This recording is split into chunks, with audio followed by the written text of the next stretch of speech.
Friendo, Steve here. And Larson. Welcome back to Going in Raw, the only pro wrestling podcast you need to be listening to. On today's episode, we've got your breakdown of last night's AEW Dynamite, including the shocking revelation that Danielson versus Swerve will now be title versus career. So we're going to talk about that. And we've got a ton of news, including the latest on Shane McMahon's meeting with Tony Khan, and Shane McMahon wanting to get back into a different wrestling promotion. And no, it's not TNA, shockingly. Also, CM Punk has the lowdown on his thoughts on the all-in footage that was released, that backstage stuff that AEW put out. He talked about that in an interview. But first, let's talk about the upcoming WWE AEW Super Show?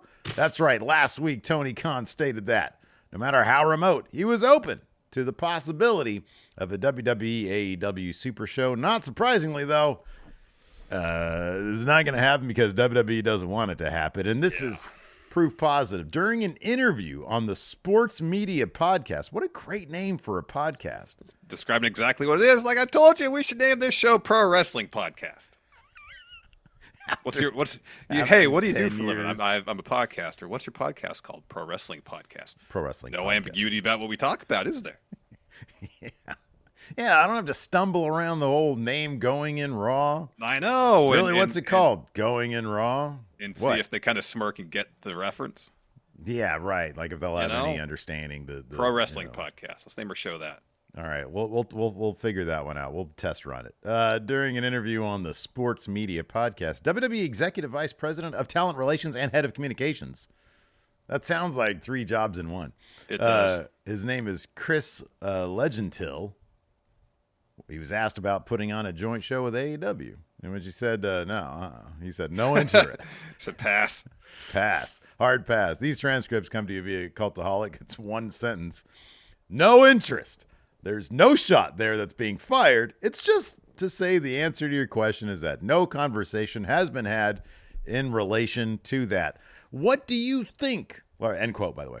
What do you think, Larson, if that was broached by anybody in WWE to Paul Levesque, what would his response be?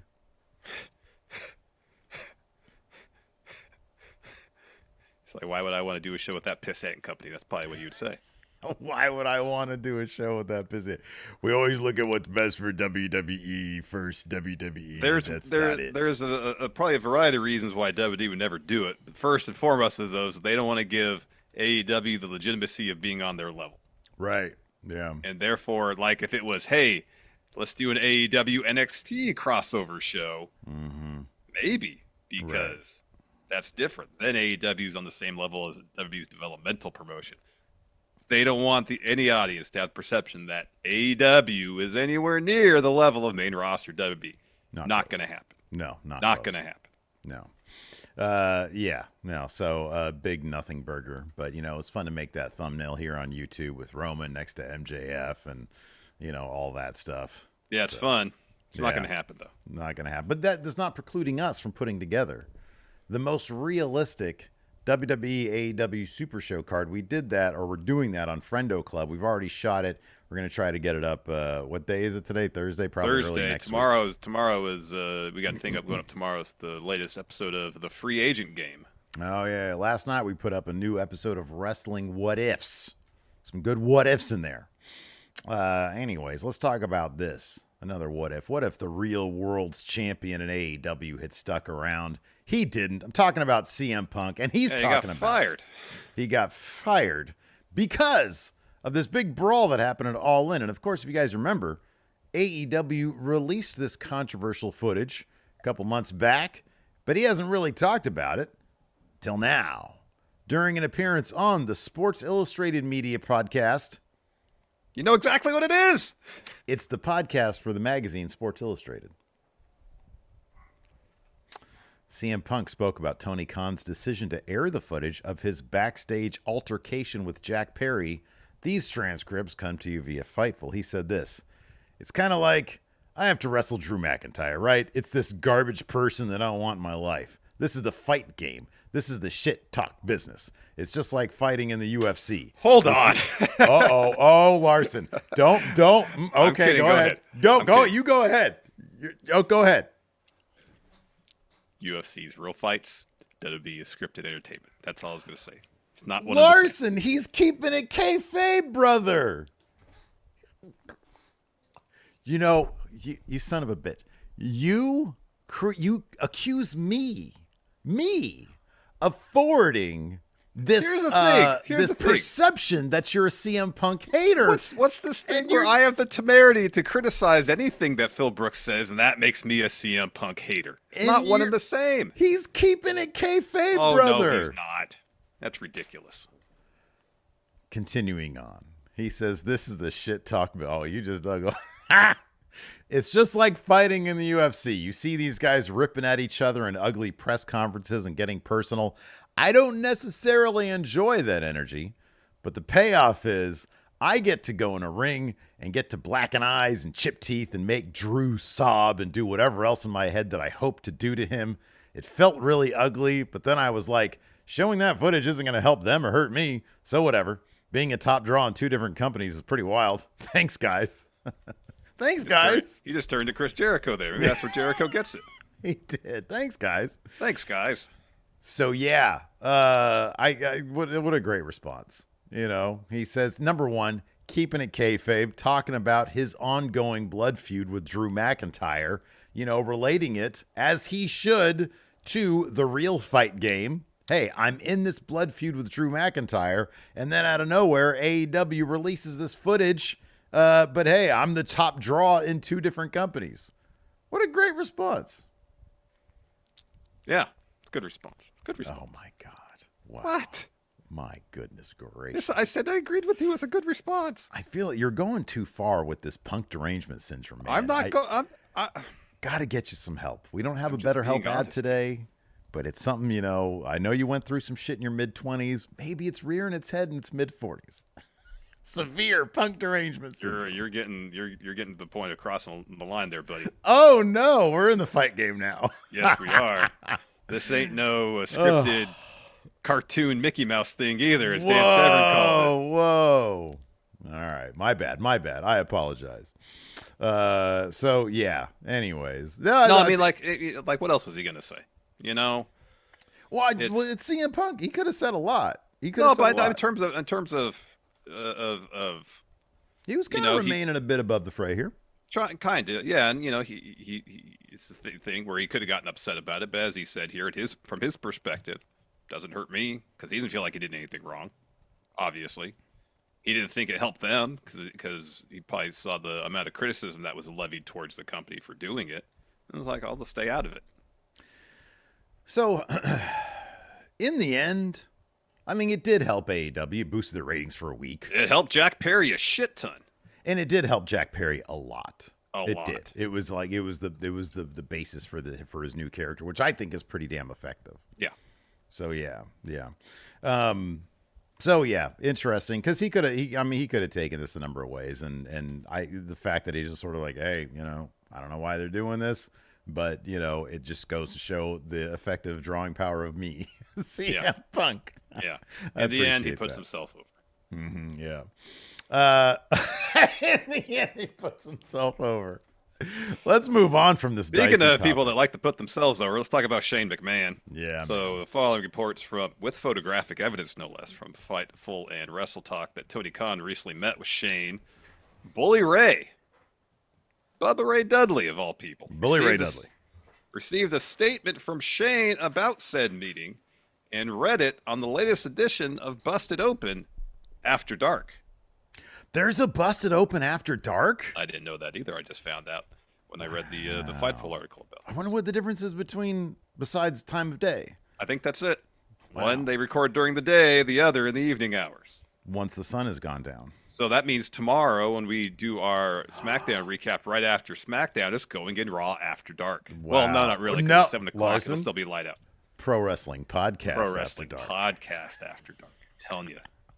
Searchable that is. Oh, listen to Pro Wrestling Podcast. Bang, we'd be the first thing that pops up because our name literally is Pro Wrestling Podcast. SEO.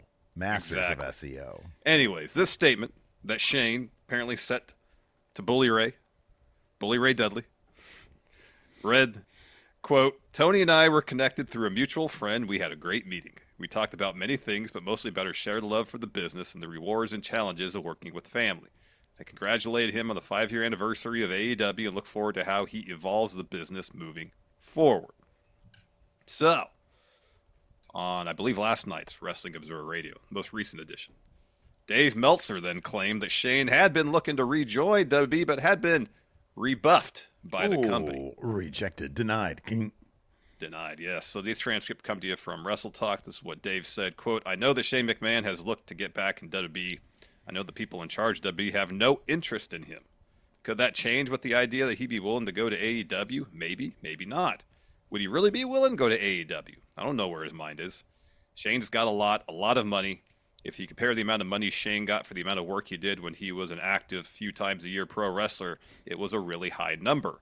But I know from people in WWE, like I said, he's tried to get back. There's a lot of negativity. I would say has been there for a long time. Him coming back, it wasn't like when he was gone, they were begging him to come back. Linda pushed very, very hard for a long time for him to come back. And they took him back because there was some injuries for WrestleMania, and they knew he and Undertaker was going to do business. So, of course, last time you saw Shane was at WrestleMania 39, where he leapfrogged The Miz and blew out his quad. Yeah. And if after that he was trying to get back in the good graces of the company, get back on TV perchance, and they're like, no, pass. Then maybe these are earnest talks with AEW about something. Maybe it's just, hey, I like AEW's product. I'm in the Arlington area at the same time Tony Khan is. Let's have a chat. Yeah. Or this is, hey, you don't want me back? I'll go to your competition to see how that makes you feel. Or I'll threaten to go to the competition. Maybe the guy just really loves professional wrestling and wants in, however he can get back in. I imagine, look, from the right perspective anyways, it seems like a really fun industry to be a part of. It seems like a pretty wild industry to be a part of. Yeah, right? So, I don't know. Dude sees an opportunity. There's another prominent pro wrestling promotion. Doesn't have to be all about sticking it to the other guy, but I'm sure sticking it can be kind of fun sometimes. So maybe sticking it to him. Dude, I don't know. I don't know where I stand on like what I think his odds are coming back. At this point, it's kind of like 50-50, right? Right? Could, maybe not. You never know. That's the wild world of pro wrestling. You just never know what's going to happen. It is Could definitely show up at a Grand Slam. Shane McMahon showing up for AEW and traditionally WWE's turf. Yeah, right. Yeah. I mean, it's definitely like, that could happen. A lot like way crazier things have happened. Yeah. It's one of those things where it's like, would it surprise me? No. Do I expect it to? Maybe not, but it wouldn't shock me. I'd be down for the discourse, for the thumbnail. Whenever crazy shit happens, it's always good for us. It's always good for our business. It's good for us at Pro Wrestling Podcast. At Pro Wrestling Podcast. I mean, it does on the banner here. It literally does say Pro Wrestling Podcast. We just got to get rid of that pesky sexual innuendo going in Raw right there. Just put Pro Wrestling Podcast on title and bang, done. Yeah, but it just fits so perfect there. And then you got the Big Red. Hey, can we see Big Red real quick? Man, that title looks look at that thing. Well, yeah, you got a lot of stuff going. Dr. Simi's taking a nap over there. Yeah. Yeah, what a great looking title. So yeah, we'll probably stick with that for now. But here's the thing. This is what we could do. This is really stupid to talk about this right now, but this is what we could do. In the actual YouTube title of it, just call it Stephen Larson's Pro Wrestling Podcast. No, not Stephen Larson's. Just Pro Wrestling Podcast. Pro Wrestling Podcast. Yeah. Yeah, we'll think about that. Well, Stephen Larson's got some name value, man. As one name or two. Exactly. Some people are confused as to which it is. Exactly. Oh, man. Anyways, before we get on with our Dynamite recap, because I'm dying to hear your thoughts on Danielson's career versus title stipulation. Want to talk about this really quickly. We've got SummerSlam coming up this weekend, obviously, this Saturday to be specific. Yes. And, of course, we've got our Big Blue Predictions Challenge. Jay Smooth, the current champion, is going to be putting his Big Blue Championship on the line The form is available right now. If you want in on this Big Blue Predictions Challenge, there are 2 ways to do it. First up, just click join right here at youtube.com/Steven Larson. It's $5 a month. You also get access to all of our bonus episodes and our question threads. Or you can go to patreon.com/Steven Larson. Click on the Friendo Club setup there. It's $5 a month. Get access to all that same shit. Or you can go to the $20 tier. You get access to the Friendo Care Package. We send that out to you. It's got a comic book featuring me and Larson. It's got all sorts of other stuff in it. Or you can go to the $50 tier and you get a t-shirt on top of all that other stuff. So we got a bunch of different options for you there at patreon.com/Steven Larson, or you can click join right here at youtube.com/Steven Larson. So be sure to consider those things. Big Blue Predictions Challenge. Really looking forward to this year, man. You know, Larson, I'm a bit of a loser. I have not won shit with this prediction stuff. You of course. What's the update on the G1 standings? No update since last time. Okay. All right. I'm still 2 points. I think 2 or 3 points behind the leader. Okay. I think there's been a couple shows since the last update. So. All right. Fair enough. So yeah, we got that going on. So consider that. Also, we've got, I don't know how many people watching with us right now. What is it? 200 my God, 259. Wow. Everybody's snoozing today. Interested in a WWE-AEW Supershow. Another reason WWE probably won't do it. People watching the Olympics today, apparently.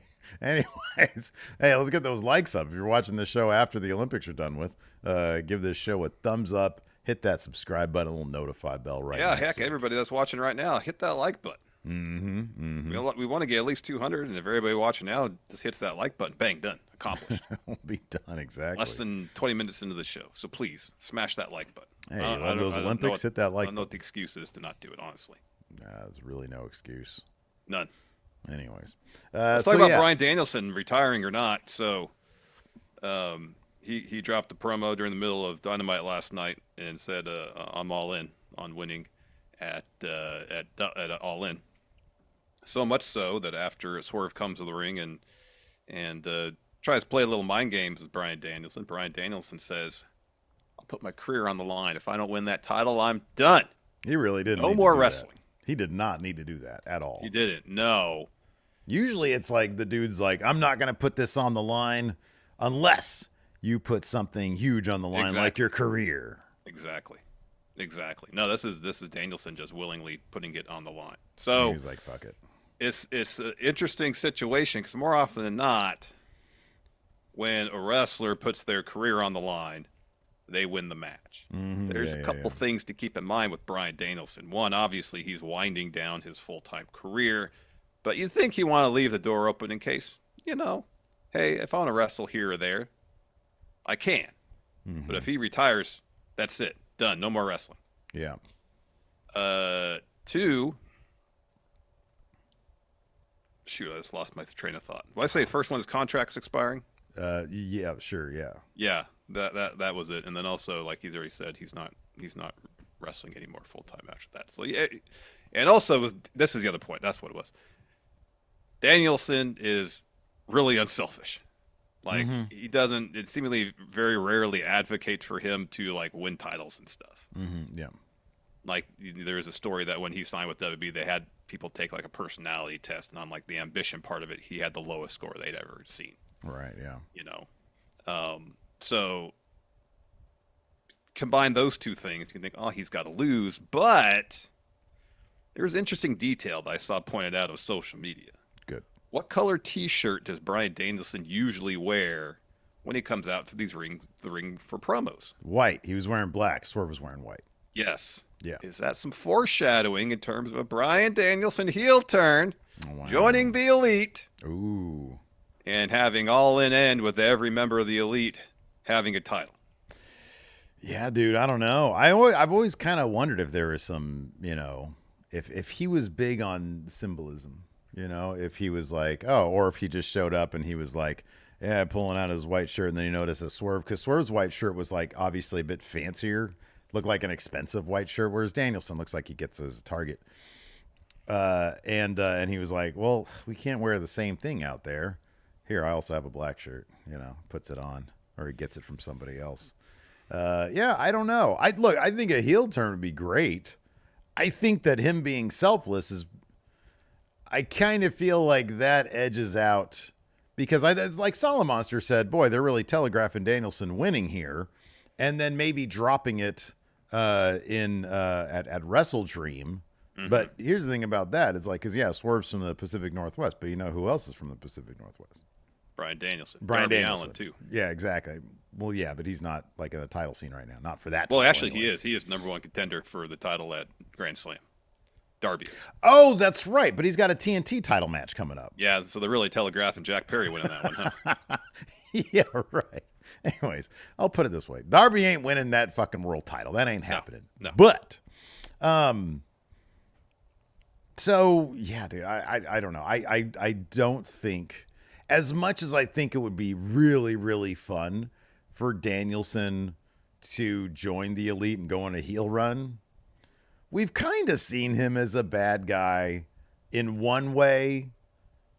This would be a really fun run as a different type of bad guy for sure. Yeah. I just kind of, and I know he likes to lie, but he's been talking about like this, the end of his full-time run for so long.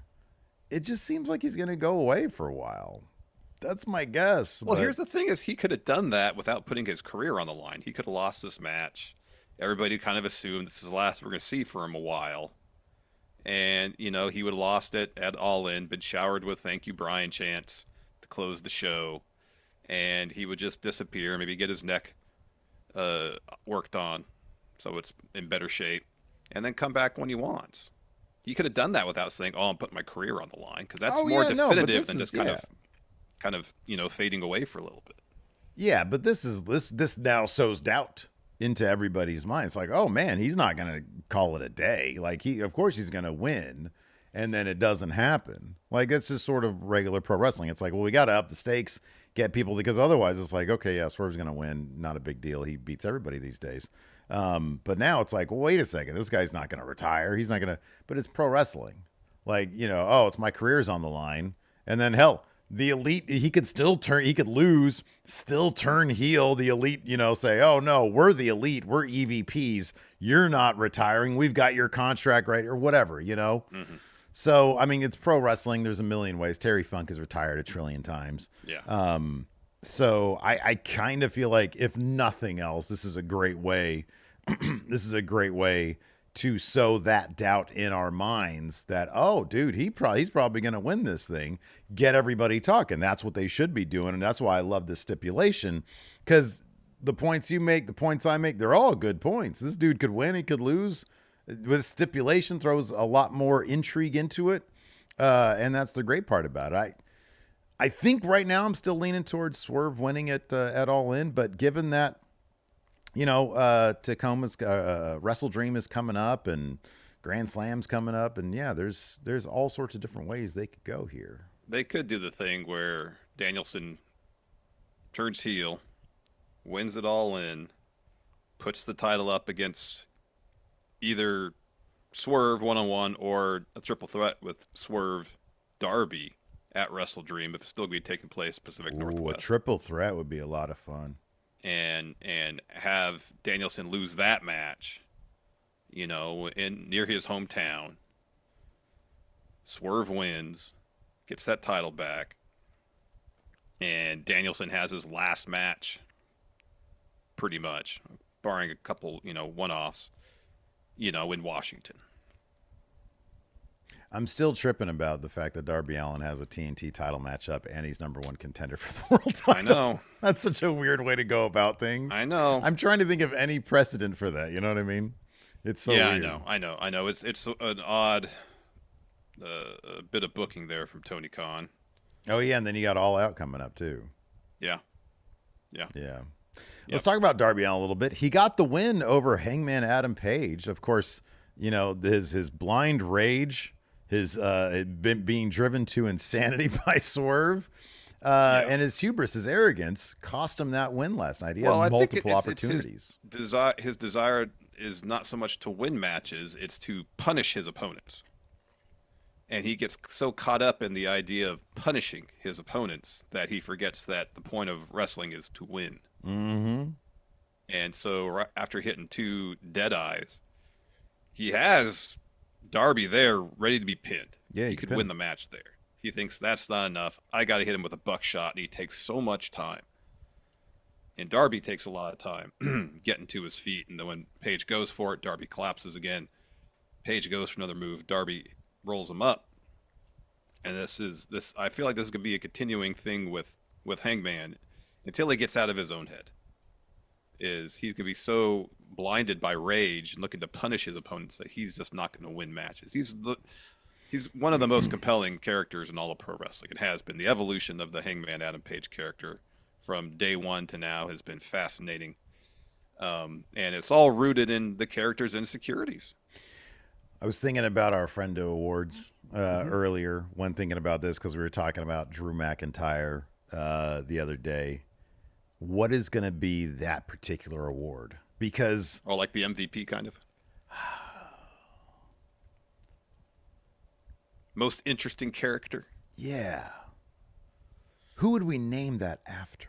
Oh, wow. The Charles Foster Kane Award?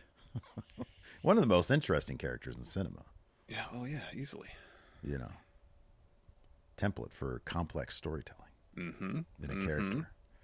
But I don't know who, like in wrestling, who's been the most interesting character in the history of wrestling? The most complex character in the history of wrestling. That's tough. Could be Mankind. Could be. Foley's actually a pretty good candidate for that. I mean, like pro wrestling, especially in WWE for so long, was some of the characters were just so one-dimensional. Yeah, absolutely. You know, so it's good hard, guys and bad guys. Historically speaking, to think of well-rounded characters with depth and dimension. Mm-hmm. So that's why I'm kind of going through my mind and trying to think of somebody, you know, historically speaking, as opposed to someone more recent. You know, Luke low-key may be like a pretty interesting character. Macho Man. Oh, I thought you meant low-key, like as the name of the award after. Bro, every time that clip of low-key shows up on my Twitter timeline of him knocking out that dude. Oh, yeah, with that kick right at the bell. When the bell rings, he just runs into that fool and just lays him out. Yeah. So what are you doing, man? Come on. Talk about the fight game. That dude's like, hey, he's walking into a scripted sport looking to fuck some people up. Looking to knock somebody out. Shoot, Yeah, I know. Yeah. Oh, my goodness. Oh, God. I have to think about that one. But yeah, no, I think that's like one of the awards we should dole out this year is the most interesting character because, dude, Hangman is up there. Yeah. God damn. Like talk about a sea change with, and just a wonderful evolution of his character. Yeah. God. The thing is, it's not just like a light switch gets flipped and he's a completely new character. Yeah, right. This is all in line with who he was on day one of the beginning of AEW, you know? Yeah. Yeah, absolutely. Yeah. He feels like he's being driven to this. Yeah, it's pretty crazy. Yeah, it's it's really good stuff. And again, the idea that this guy is trusting the system and allowing himself to be humiliated in certain ways as a character. You know, Darby Allin gets basically a surprise roll-up win off of him because he's so blinded, you know, by his trauma. It's really, really, really good stuff. On the opposite end of that, we got an MJF promo to kick off the show. At least within 10 minutes, we were at a match. Yes. It wasn't just 16 minutes of MJF talking. I think it was Meltzer that said that the renaming of the international title to the American Championship was a short-term thing to add extra heat to this feud. Yeah, it makes sense. I don't really feel like it's working, though. I mean, I feel like most people are kind of, At least, like, the reactions from the crowd aren't like, oh, I think what they expect. Well, I mean, you know, you can't. Number one, people don't really want to boo. Trying to get people to boo MJF is difficult, anyways. They still get, you know, especially the live AEW crowd. He's a foundational piece. He's like, okay, yeah, run us down because you're mildly amusing when you do that. You're pretty funny. You don't. You go for, you know, People think it's cool when he goes out and he picks a fight with a fan in the crowd. Like, they're gonna cheer that shit. And you know, because I'm not even dogging it. I'm like, when he did that, when he did the Garcia turn, I was like, oh, that's kind of cool. You know, I'm down with that. That's entertaining stuff right there. Yeah. It's when he talks too long that I start to tune out. Now, honestly, I just sort of tune out because it's kind of boring at this point. Not to say he can't deliver a really good promo if he's got good stuff to work with. He can. He absolutely can. But this isn't that good stuff. I mean, you know, I'm always a fan of dicking with belts. I'm always cool with that. You're right, though. I mean, I don't think it's necessarily added more. I don't think this has, because he is defending it internationally, ironically. He's like the one guy who's actually going and defending it. He's in Rev Pro. He's got a match in CMLL. He's got a match in... He's got one in Rev Pro. And I think that's cool. And he's doing it with the American Championship. I think that's an interesting twist. I think this is a fun footnote in the history of this title. If the idea is we want to elevate it and bring it back, this is how low it can be. We want to bring it up high. Sometimes you have to go rock bottom to bring it back up high. I think that it's a cool idea. I think it's an interesting idea. Has it added much to the feud? Yeah, probably not. Not really. You're right. I don't think people are like, you're not going to get an American crowd to be like, boo, we want that to be back to the international title. But you see Will Osprey, you're like, yeah, Will Osprey. People just like Will Osprey. Yeah. But yeah, I don't know. And then during his retort to MJF, Will kind of lost him when he was like, hey, this international title means something. Mm-hmm. And then the crowd started chanting USA. Yeah. Like, I don't think that's what they want to have happen. You know what I mean? No, but I mean, I'm sorry, but I'm an American. You put the USA flag in front of most American wrestling crowds, and what are they going to do? They're going to chant USA. Yeah. Of course they're going to do that. You can run them down as much as you want, but it's Pavlovian at this point. I mean, we grew up on Rocky IV, dude. Yeah. No, yeah. I know. Has it done what it's supposed to do? I agree with you. Probably not. But I like it as a gimmick. It's cool. Hey, no, this thing's supposed to be international. It's fine. The match is going to be really good. Yeah, the match will be good. Yeah. So, yeah. Anyways, we also got 2 women's matches. The women's division is actually getting some shine these days, man. I know, getting some good stories going. Got to give credit where credit is due. They're putting on some good stories. And if that credit belongs with Mercedes Moné, if she came in and said, hey, I don't want to take anybody else's spot, so you better put some more add a spot for me and not take anybody else's away, which seems to be the case here. That's awesome. That's great. It is awesome. Whatever led to it is it hiring more people. I know when Mercedes came in, I think her name is Jennifer Pepperman. Mm-hmm, Mercedes, when she came in, they hired her. And whatever whatever led to greater emphasis on the women's division in AEW, I'm happy about it. Statlander and Willow had another great match last night. You could put them in the ring and they're gonna have a great match. Yeah. Period. Yeah. I really liked the Mariah May interview. Mm-hmm, I thought that was super effective, and perhaps more so than the in-ring interview she did a couple weeks back, in terms of really telling us, the audience, who this character is at this point. And I think Tony going full Sunset Boulevard now is something else.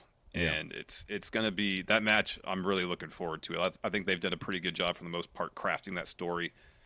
It's been almost a year in the making, and I'm eager to see how it all blows off at All In, because it's been a highlight of AEW programming for quite a while.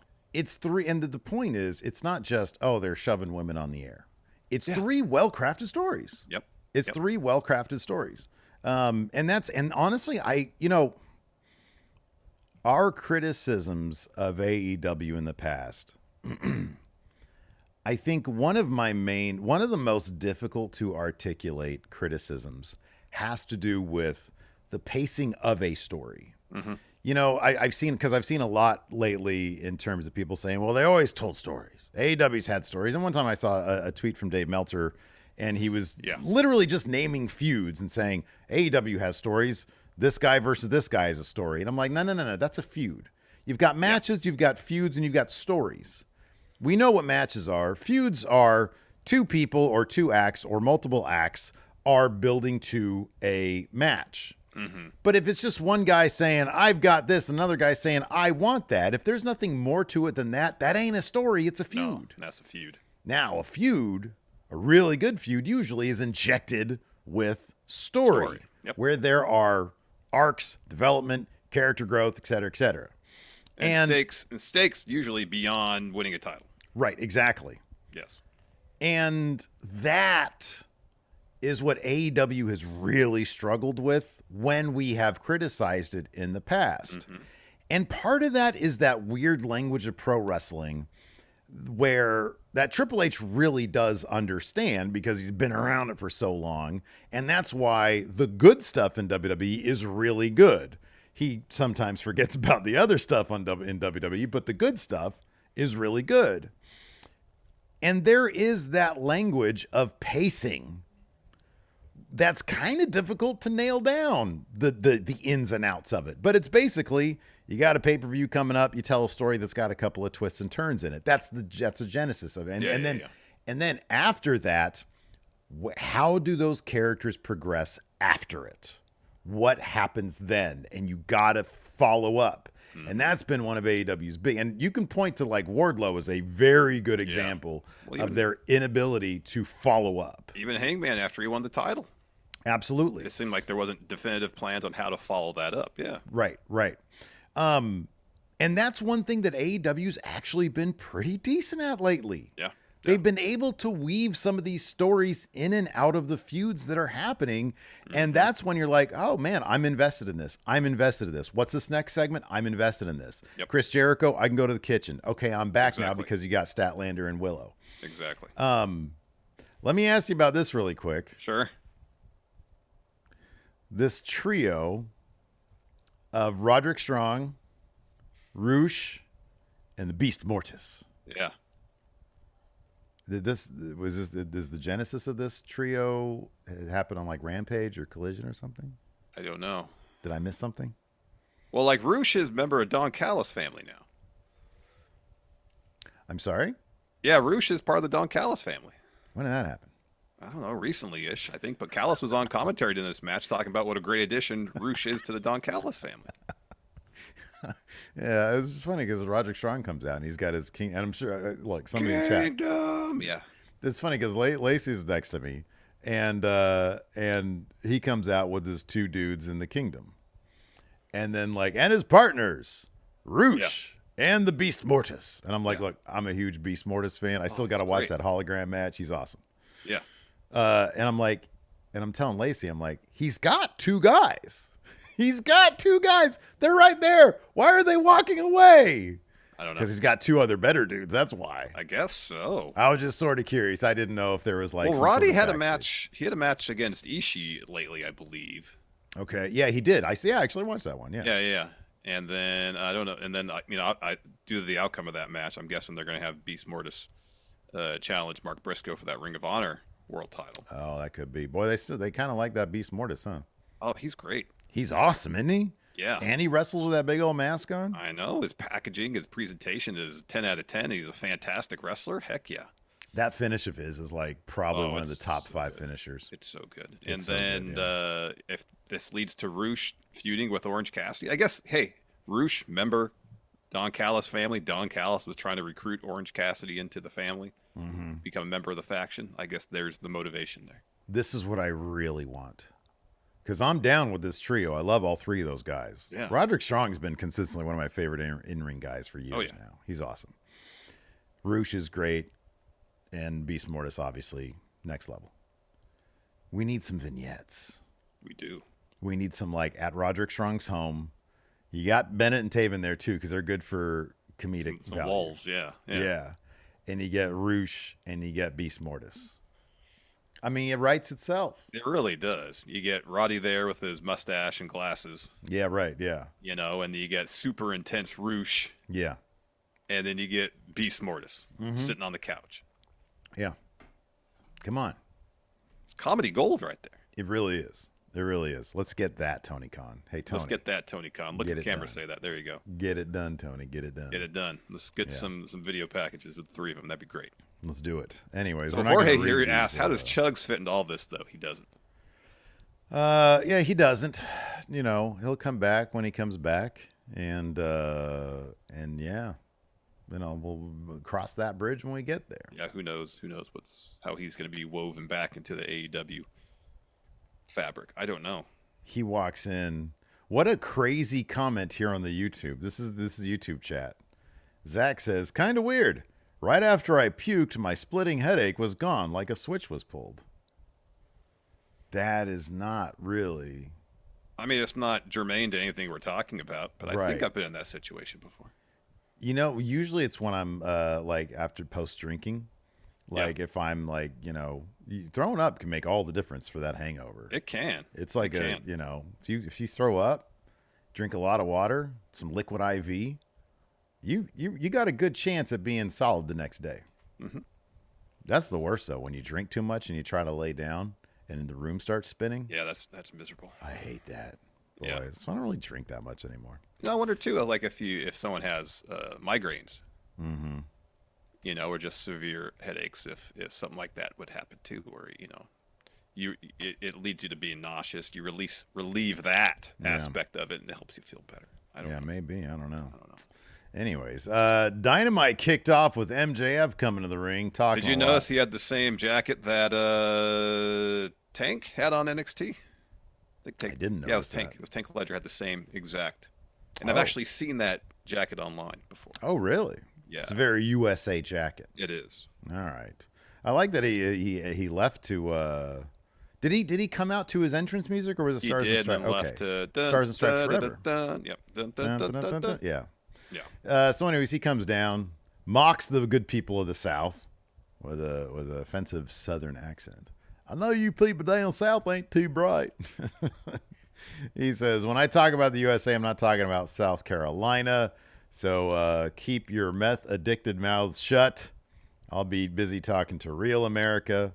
He said, I single-handedly defeated with ease that redcoat terrorist Osprey and brought gold back home to our great nation. He says, the same man who will be a one-man. He's making all sorts of Revolutionary War jokes here, Larson. He is. A one-man militia, and I'll walk into enemy territory at all in. I'll beat him again.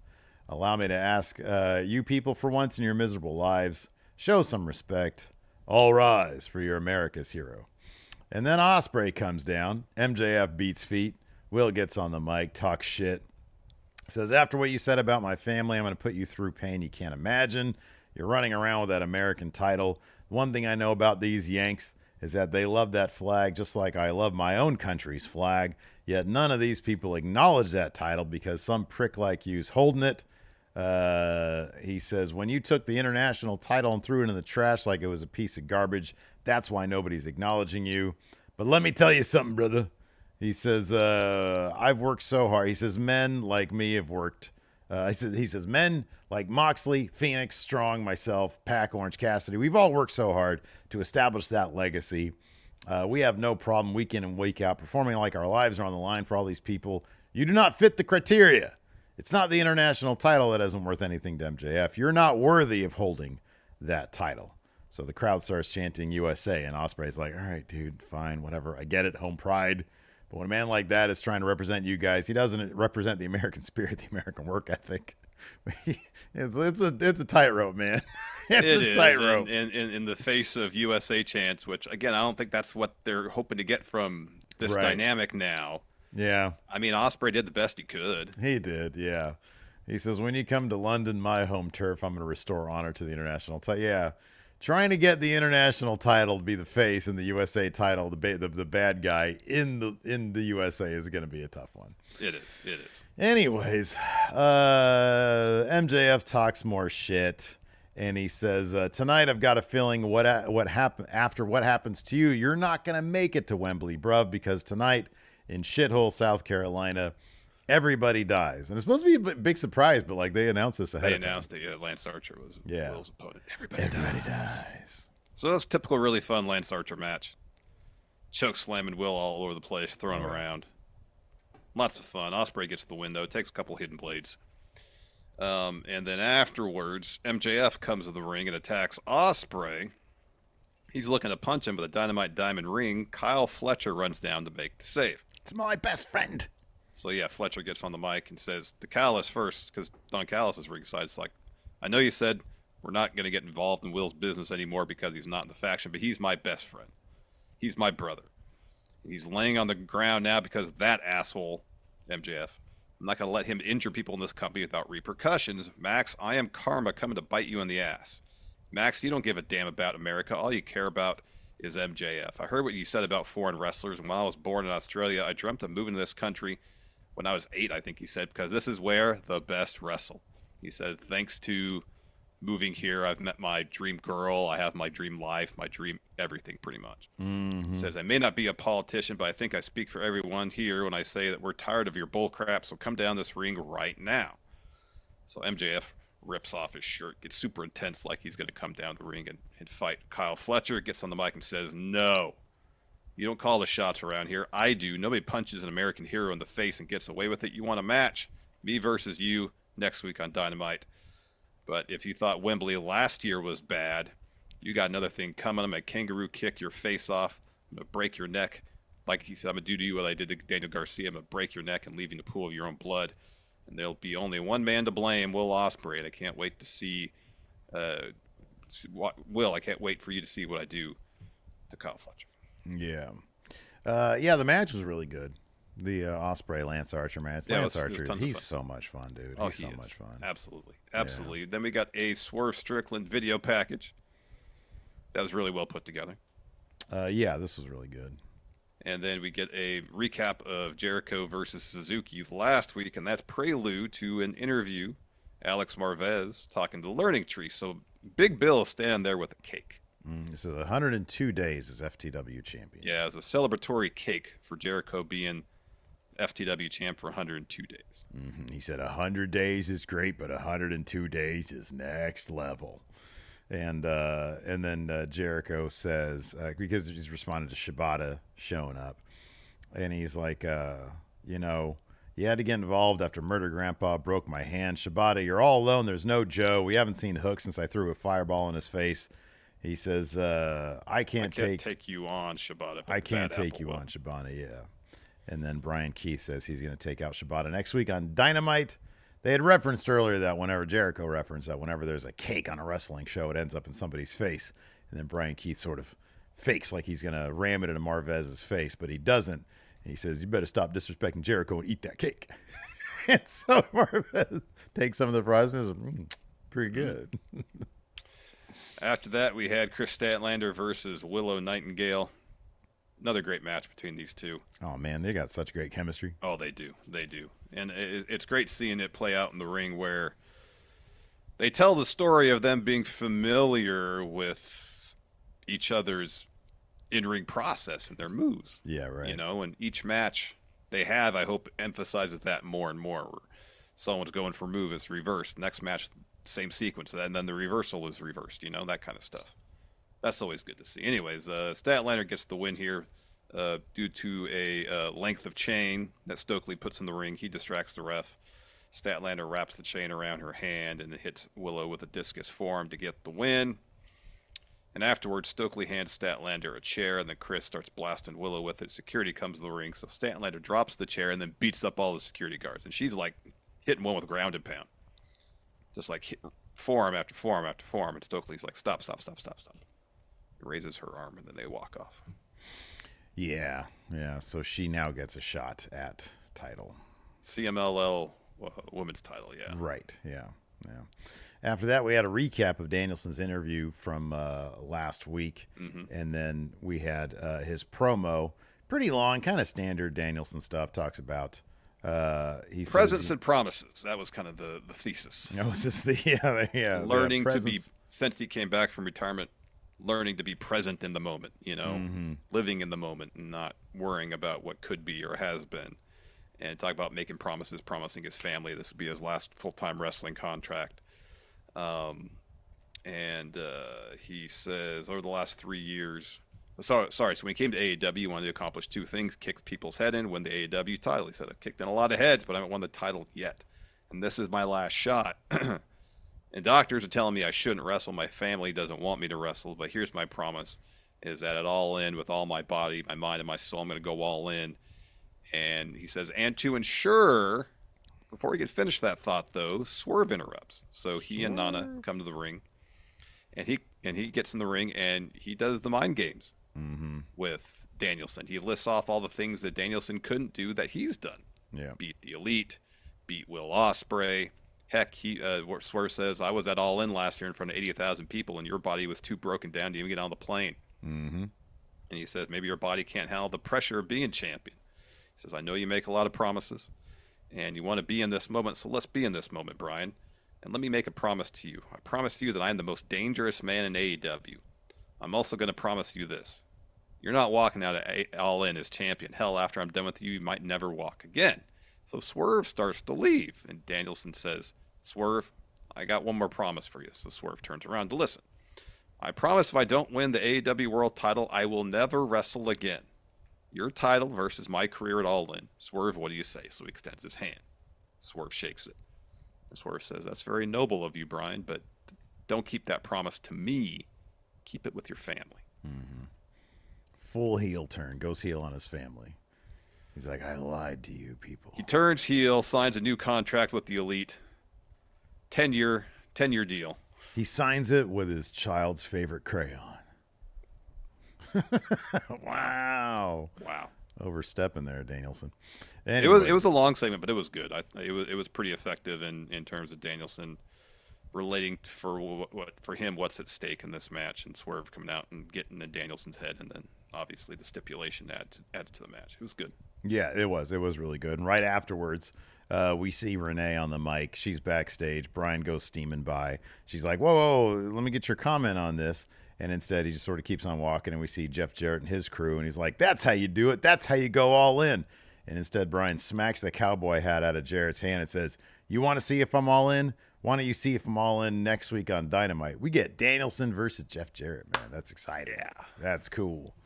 Is that, I mean, dude, I don't know. That could be the first little indication of a heel turn right there. Slapping that, cowboy hat out of Jeff Jarrett. This is what I want to know, though, is the Texas Chainsaw Texas Deathmatch title on the line? Well, because even if Danielson isn't doesn't Hangman win, right now the champion, though? Because he beat Jeff Jarrett. Title wasn't on the line, though, Steve. Well, lineally. I want the title on the line. Yeah, it should be. Bring that thing back. Because here's the thing. If Danielson doesn't win it All In, he can at least end his full-time wrestling career as Texas Chainsaw Massacre Texas Deathmatch champion. I got to check now. Texas Chainsaw Deathmatch title AEW. I got to see if there's a replica on oh, there you go. Put that in the eBay. background. After that, we had that 6-man tag match you were talking about earlier. Orange Cassidy, Mark Briscoe, Tomohiro Ishii taking on Roosh, Beast Mortis, and Roderick Strong. A really fun match. A lot of crazy sequences. The finish saw the match kind of break down. So Mortis and Mark Briscoe are in there. Mark hits a drop kick. Roosh tosses Mark into the corner. Ishii drops Roosh with the clothesline. Strong hits Roosh with the backbreaker. Orange then hits Roddy with an orange punch. Mortis then hits Orange with a Samoan drop. Mark's looking for a J Driller on Beast Mortis. Roosh breaks it up with a headbutt, and then Mortis hits his finisher on Mark Briscoe to get the win. Yeah, really fun stuff. Yeah. Let's get some vignettes. Let's do it. I got a question for you now. Sure. Max Caster trying to get this I'm the best wrestler alive stuff over. It's like, fetch, ain't gonna happen, right? Like, what's the claim? Like, how is that the claim? I'm the best rapping wrestler. That's okay. All right. Might be able to say that. I don't know if I agree with that, but you can say that because that's like your thing. Yeah. But like, he said it twice during this, and I noticed he said it in the past. For weeks. He's been saying it for a while now. I don't know. It doesn't fit into what they do. No. It's good to have confidence in yourself.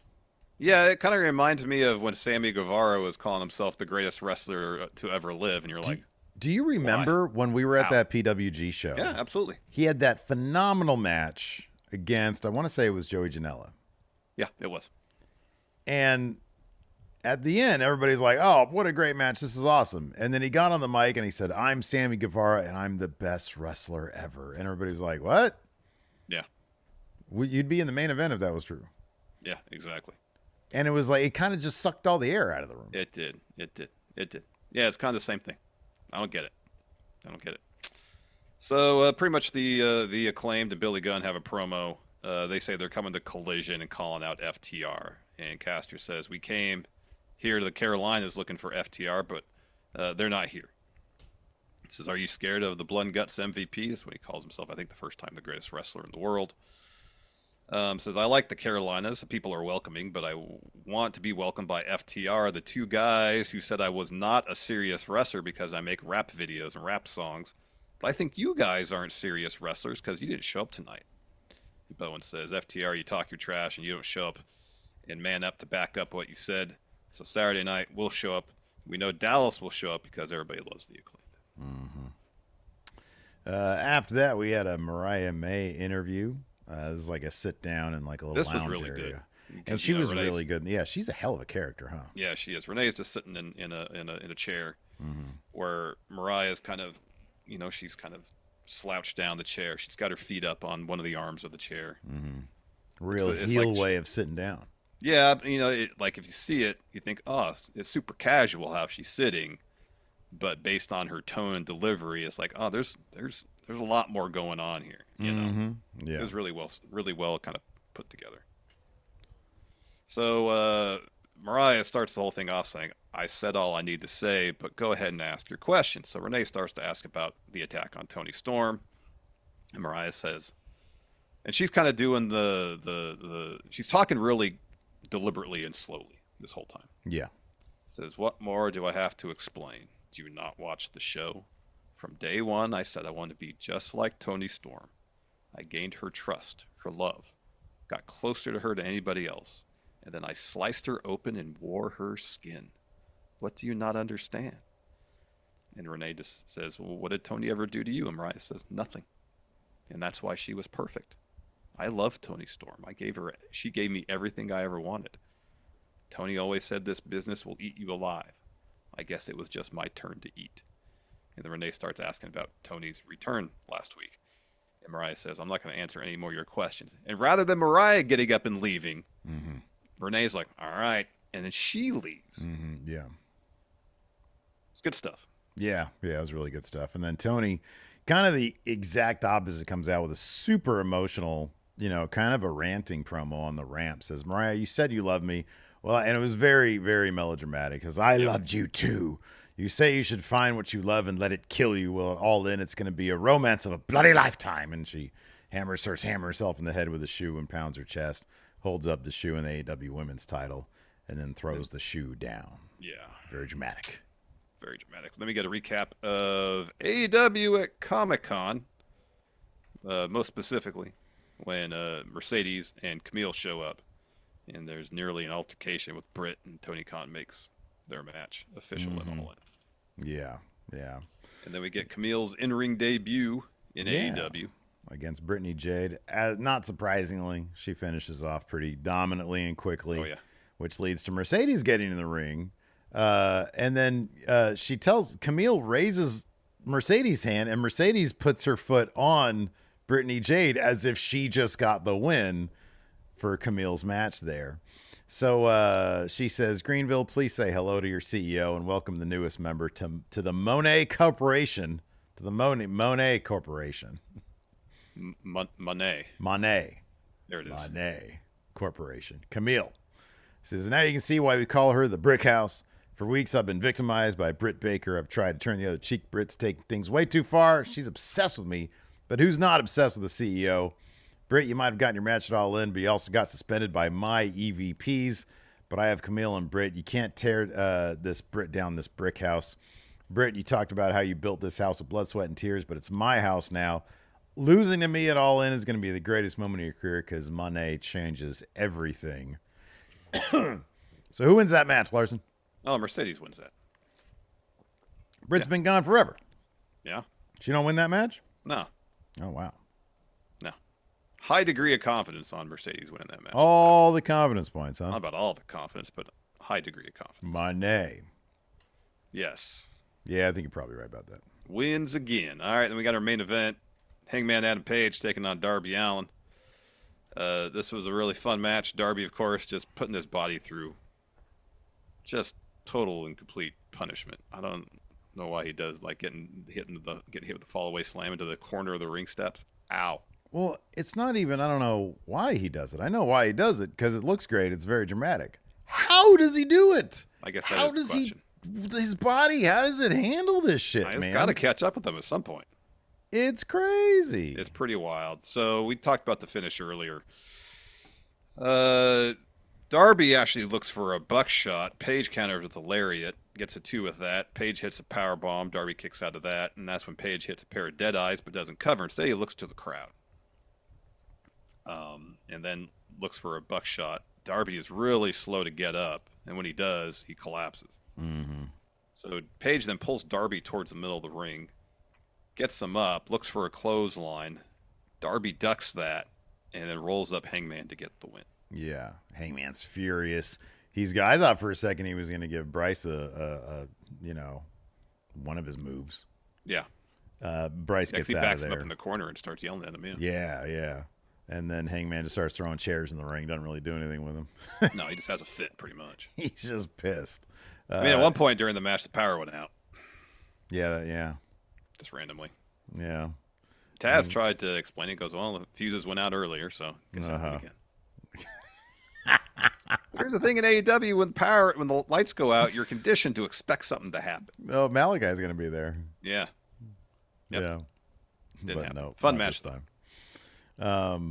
Yeah, God, there was one moment on commentary when it was during this match when Excalibur was like, because when I think of Darby, I'm like, yeah, no, he's been there since day one. Basically. Oh, yeah. He corrected Taz. He was like, oh, yeah, they're both day ones. He's like, well, Darby's more like day 1.5. Yeah. I was like, yeah, that was kind of unnecessary. Like, they've both been there since basically the beginning. I know. I don't know. It was. Excalibur can be too much sometimes, dude. Yeah, he can. Let's answer some questions, Steve. I think that's a great idea. We got a bunch of questions here. Plastic spoon here I found on my desk. You got a plastic spoon there? Why is that? I did, but then I broke it. Look at this. Right. See, dude, is that PDS? Now, see, here's the thing. We've got questions regarding that kind of stuff. I'm not gonna read those. You're not gonna justify those questions. I'm not gonna perpetuate the idea, this fantasy that Steve has, that he's perpetuating, that I have ill will towards CM Punk when in fact I have none. Look, man, I got questions. That's all. That's the only thing. I'm not even. But all these questions are framed. Why do you hate CM Punk? That's the framing of all these questions. They're not, though. They're not. They're really not. They're not. Just sort of, like every time the guy says something, you get an eye roll, a stare into the camera. You got to interject. It's just curious to me. Oh, it's curious, is it? Keep curiosity yourself. Alex Foster here says, Happy August 1st, friendos. Happy August 1st warning, everybody. Happy August. Identity revealed? So he says, if you guys were the surprise guest on a wrestling show, what wrestlers would you want to respond the same way Mr. Anderson did? Well, you need Mr. Anderson there. You need Mr. Kennedy there. Who else has really good reactions? Seth Rollins. Give me Seth Rollins. Rollins has really good reactions. Remember he won that match where it was a DQ finish and he's on the mat? Yeah, that's good. That's an all-time reaction right there. I would want Triple H to be staring in the opposite direction, and then we get to recreate the Triple H Judgment Day meme. There you go. Yeah. The CM Punk Judgment Day one, too. That was a good one. Mm-hmm. Oh, yeah, Die Hard Homer says Adam Cole because of his reaction to War Games. Yeah, that's great. That's a really good one. Fear and Loathing says, give Shane the real world's title, have him call it the best in the world title, and have him dress and walk like Vince while leading the Dark Order. That all sounds terrible. I'm not going to lie. None of that sounds good. None of that sounds good. If anybody should have got the real world's championship, Jack Perry. Jack Perry. Creamy Beef Tips says, would you like to see a War Games rematch of NXT 2.0 versus Black and Gold now that most of them are on the main roster? No, dude, here's the thing. Black and Gold, you got to have certain people who are just in AEW. You know what I mean? Like, you got to have... Okay, that's actually a good question. What is the best Black and Gold 5-man War Games team you can put together? Currently, right now, people in WWE? No. Oh, all time? All time. What's your top 5? What's your 5? It's a tough one. Kevin Owens would be on it. Finn would probably be on it. Nakamura. I'm basing this on their success in NXT. Yeah. Probably got to have Adam Cole. And then probably Tommaso Ciampa. Wow, Ciampa. Yeah. Wow.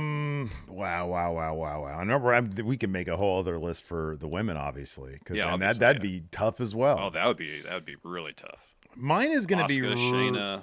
Mine is going to be Bianca was never NXT Women's Champion. How crazy is that? She never won it. Yeah. Asuka, Shayna, Rhea, Charlotte, Io. Yeah, boy, there's a lot there. But that leaves out Bayley. It leaves out Sasha. I mean, there's so many. Bayley's a big one. Yeah, Bayley's a big one. Oh, man. See, Owens got called up relatively quickly, I think, didn't he? Yeah, he got called up as NXT champion. Well, that's when he had his feud against Cena. He was NXT champ. So mine is really close to yours. But I'm going to say it's Nakamura, Finn, Cole, Aleister Black. Because Aleister, boy, he was big. He was super over. He was big time. He was super over. The last, real phase of NXT, though, I'd probably put Keith Lee on there, too. Mm-hmm.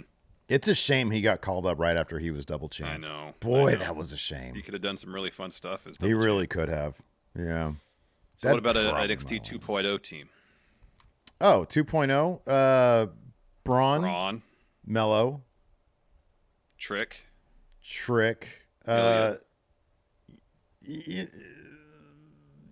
didn't win any titles there, but I'd actually put Grayson Waller on that list. That's interesting. I thought he was a really good 2.0 guy. He came in ready to go. Yeah, he did. And then, here's the thing though. Trick's biggest success was post 2.0.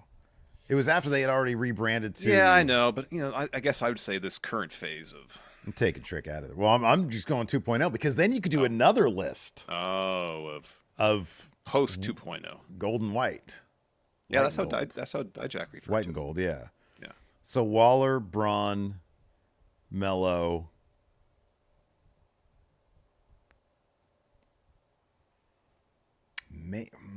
Wesley? Yeah. Wesley? Yeah, put Wesley on there. Wesley. And now you got Trick. Probably Ilya. Obafemi. Ilya. Oh, yeah, Ilya.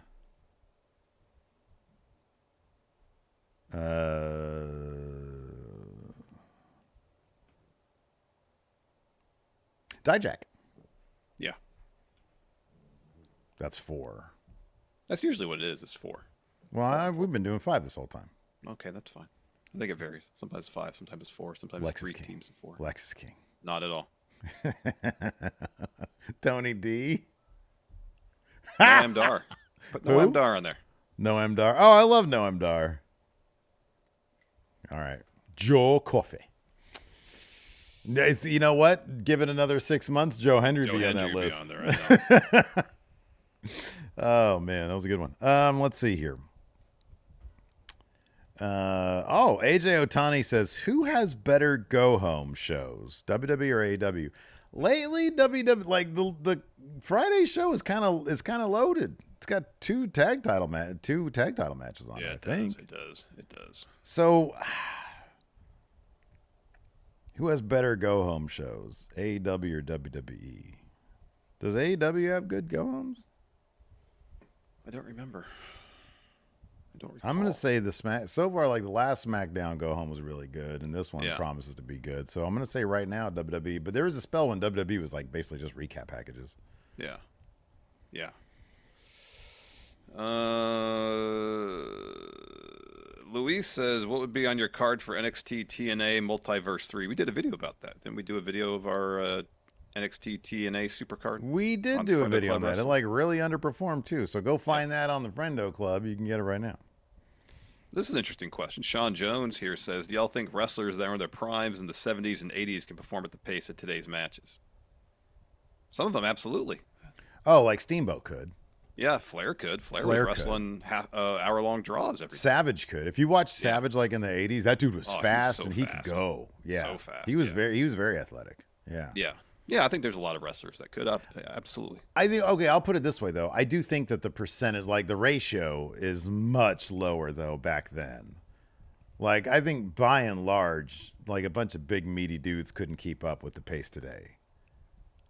You know, it seems like, because there are some, but I don't think it's like nearly as much but as also today. like WWE, that was obviously the style, was huge dudes just having lumbering matches. But in other territories, that wasn't the thing, you know? Yeah, but okay, you're like in the South. The South was like exclusively big, meaty dudes that look like me, but with a lot more hair all over the body. Like that's what the South. That's what Memphis. That's what all like. Look at Lawler. Lawler he wasn't running like fucking sprints, No. Like it was a bunch of dudes like that. Like I don't know. I'm just going back to when I was watching a bunch of territory shit on my Twitch. Mm-hmm. There wasn't a whole lot of territories that was like, oh my god, look at the athleticism of these guys. Yeah. Yeah. It was like WWE had the big jack dudes and everybody else just had dudes. You know what I mean? Yeah. Maybe World of Sport. Yeah. I mean, they Billy had Robinson. Yeah. They had like athletic kind of dudes. Yeah. They weren't doing the lumbering, punching type stuff. They were doing all the chain wrestling. Technical wrestling. Yeah. And that probably demands more cardio wise than just standing around and throwing fake punches. Right. Sorry, worked punches. John Talks a Bit says, saw Deadpool and Wolverine. It made me wonder what wrestlers would you like to see in a movie that hasn't already appeared in a movie or TV show? So what wrestler would you like to see start acting that hasn't done the acting thing yet?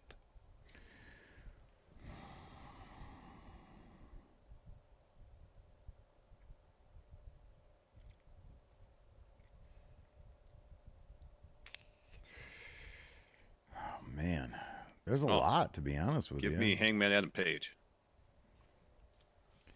Like that little bit with the Rascals, the Treehouse thing. Boy, that was good. I could see them in like sort of a late 90s like stoner comedy. I could see that easily. Mm-hmm. They got that chemistry. Mm-hmm. So I'm going to go with them, the Rascals. Chris Stanton here says, my 11-year-old Zachary wants to know if you could pick anyone to feud with Joe Hendry on WWE main roster, who would it be?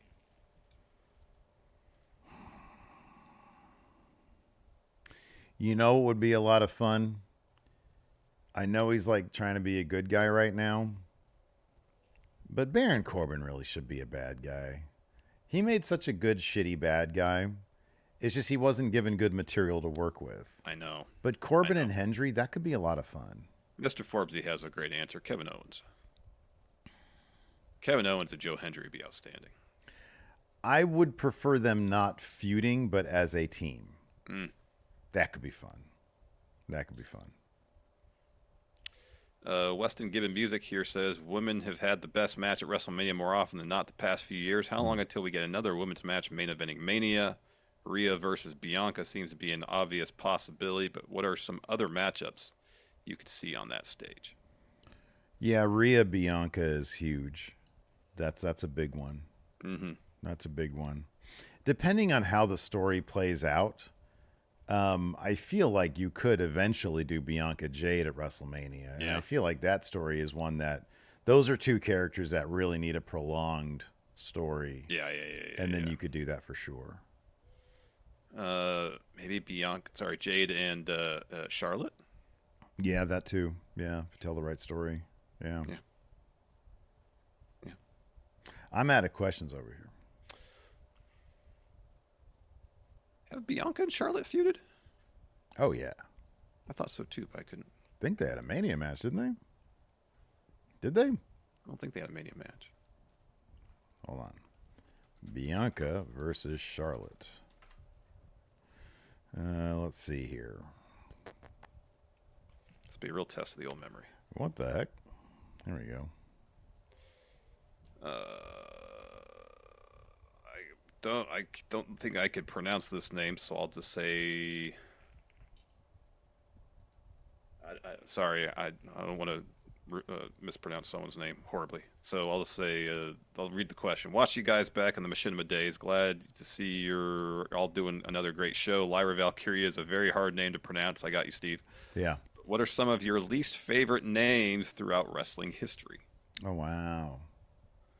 So apparently they had a really good match back in October of 2021 on a Raw episode. All right. Which is kind of crazy that's... But otherwise, they've had, like, multi-man matches. A lot of Okay, so they haven't really, like, had a prolonged feud, huh? So this seems like it was part of a prolonged... I mean, they had, like, apparently a feud in October of 2021, but it didn't build to a pay-per-view match. Huh. What yeah, is look this? at that. Yeah, like they've had a one-on-one match since 2021. What is this one? Are you on Cage Match? An NXT episode back in 2020. Yeah, they had a triple threat with Asuka at SummerSlam 2023. That's right. That was last year. That's right. Yeah. What's the question? Sorry. Oh, a name that I don't like? Yeah. Shit, I don't know. I don't know. That's kind of on the. What are some other names that you have trouble saying then?